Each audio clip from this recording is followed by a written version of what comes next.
और मैंने तेरे ही भरोसे बाबा, तेरे ही भरोसे हवा बिच उड़ती जावांगी बाबा, डोर हटो छड़ी ना करती जावांगी। भोले मैं तेरी पतंग, शंभू मैं तेरी पतंग, हवा बिच उड़ती जावांगी बाबा, डोर हटो छड़ी ना कटती जावांगी। अपना मन तो क्लीन करो, मन साफ करो।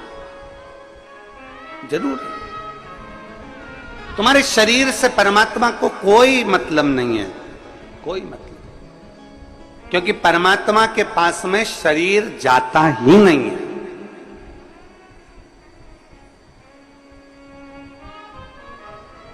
तुम्हारे कोई रिश्तेदार मरे हो और उनका शरीर ऊपर गया हो तो बता देना।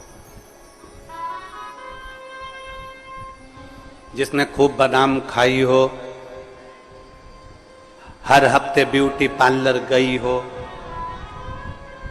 उसका शरीर भी ऊपर नहीं गया। गया? अरे बोलो तो जम के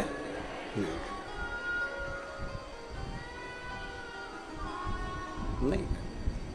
शरीर से मतलब ही नहीं उसको कि तुम्हारा शरीर तुम कितना सुंदर रख रहे हो, उससे कोई मतलब नहीं है। उसको तो मतलब है निर्मल मन सो मोहि पावा, मोहि छल छिद्र कपट ना भावा।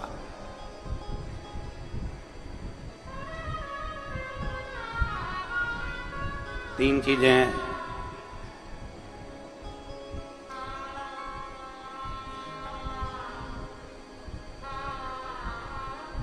तीन चीजें,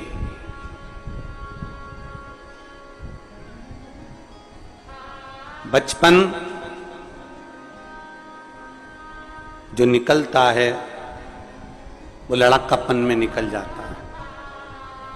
बचपन लाड़पन में निकल जाता है, जवानी अकड़न में निकल जाती है और बुढ़ापा तड़फन में निकल जाता है। बचपन गया, लड़कपन में निकल गया। छोटा है, अकल नहीं है, बुद्धि नहीं है, चित्त नहीं है, ये नहीं है, वो नहीं है, लड़कपन में निकल गए। जवानी अकड़ में निकल गई। तुम मुझे जानते नहीं हो, तुम मुझे पहचानते नहीं हो। कभी कभी ये शब्द भी बड़ा सुंदर शब्द है, तुम मुझे जानते नहीं हो। एक चौराहे पर जब कोई व्यक्ति किसी की गाड़ी रोक लेता है ना, तो गाड़ी रोकते से ही तुरंत तुम मुझे जानते नहीं हो। तो उसने पूछा तुम कौन हो, फिर तुरंत उसने नाम बताया और उसकी गाड़ी छूट गई। बोला छूटी कि नहीं छूटी?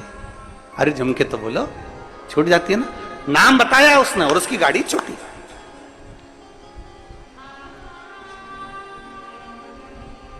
डॉक्टर को दिखाने जाओ और भीड़ बहुत लग रही हो, फिर नंबर देने वाले से कहे तुम हमें जानते नहीं हो, फिर नाम बताया। नंबर जल्दी लगा कि नहीं लगा?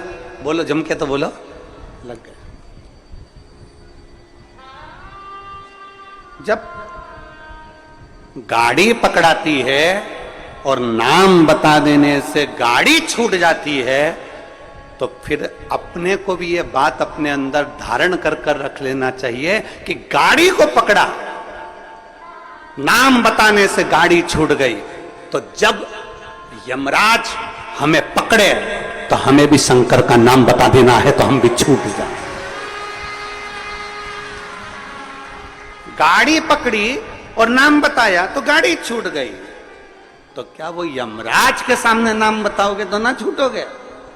और अंत समय प्रभु आना पड़ेगा, वचन दिया तो निभाना पड़ेगा।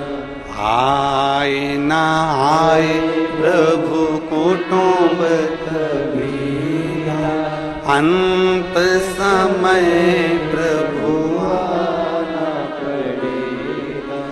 वचन दिया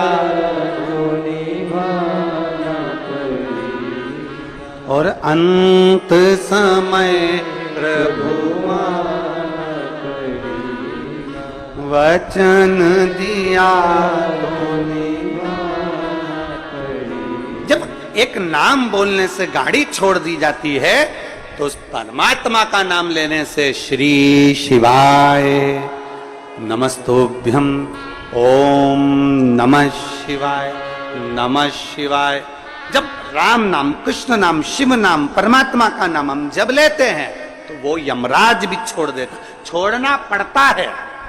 मार्कंडे बाबा का चरित्र कहता है, मार्कंडे बाबा को केवल छोटी सी उम्र मिली थी और कह दिया उसके माता पिता ने शंकर जी को पकड़ ले, शिव जी को पकड़ा। आखिरी में शंकर का गुणगान कर रहे थे, नाम ले रहे थे और यमराज आ गया, छोड़ना पड़ा। नाम का असर बड़ा होता है। जैसे ही फोन लगाया, नाम दिया कि किसकी गाड़ी, नाम सुना, छोड़ दी गई। तो परमात्मा का नाम लोगे तो यम की कैद से भी छूट जाओ।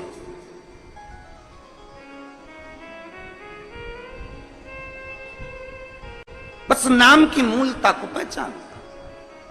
इसलिए तो तुलसीदास बाबा ने अपने सुंदर वचनों में लिखा, तुलसीदास जी ने अपने वचनों में कहा, कलयुग केवल, जम के बोलो जरा, कलयुग केवल नाम धारा। नाम, उन्होंने कलयुग में यह नहीं कहा कि राम धारा की, कृष्ण धारा की, शिव धारा की, यह धारा। उन्होंने कहा कलयुग केवल नाम धारा। तुम्हारी मर्जी पड़े तो राम बोलो, तुम्हारी मर्जी पड़े कृष्ण बोलो, तुम्हारी मर्जी पड़े शिव बोलो, तुम्हारी मर्जी पड़े दत्त बोलो, तुम्हारी मर्जी पड़े देवी बोलो, तुम्हारी मर्जी पड़े कुल देवता का नाम लो, तुम्हारा जो मन पड़े वो नाम लो। पर कलयुग में नाम जरूर लो, क्योंकि कलयुग का सार तत्व केवल नाम से है, परमात्मा के भजन से। ले आओ जरूर नाम। अब आप और हम नाम का लेते, का दे?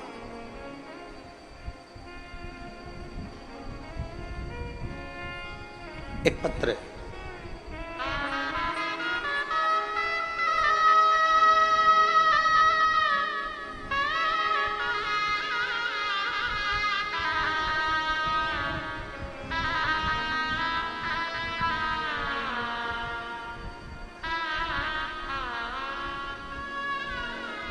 मेरा नाम विमलेश पांडे, मैं कस्बा बेवर की रहने वाली हूँ, जिला मैनपुरी, उत्तर प्रदेश की हूँ।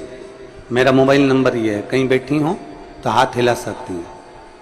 मेरा नाम विमलेश पांडे, मैं कस्बा बेवर की रहने वाली हूँ, जिला मैनपुरी, उत्तर प्रदेश।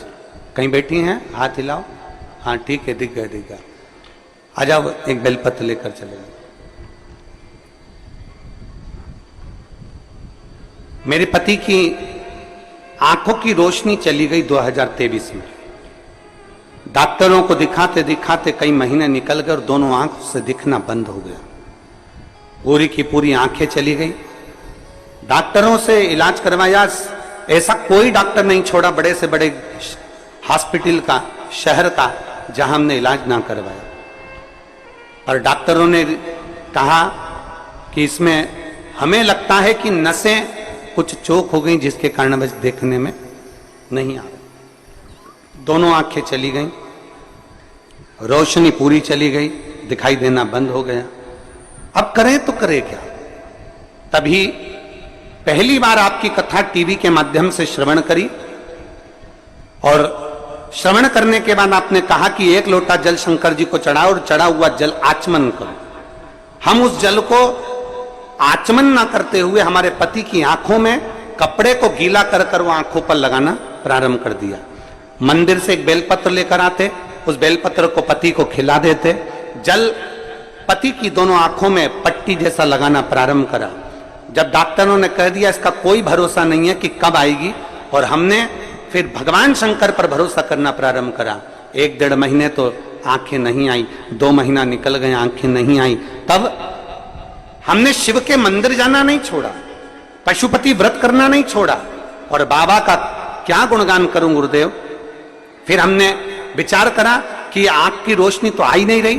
फिर हमने अपने पति को लेकर सीहोर कुबेरेश्वर धाम पर आ गए और अपने पति को लेकर यहाँ कुबेरेश्वर धाम पर आए। यहाँ से हमने रुद्राक्ष मांगा और रुद्राक्ष लेकर हम चले गए। तांबे के कलश में उसको गलाते, शिव जी को जल चढ़ाते, वो रुद्राक्ष का जल अपने पति को पिलाते और आंखों में लगाना प्रारंभ करा। आज मेरे पति की ये 2024 में आंखें वापिस आ गई। मैं बाबा को धन्यवाद देने के लिए आई हूं। ये शिव तत्व है, एक शिव और शिव की उदारता।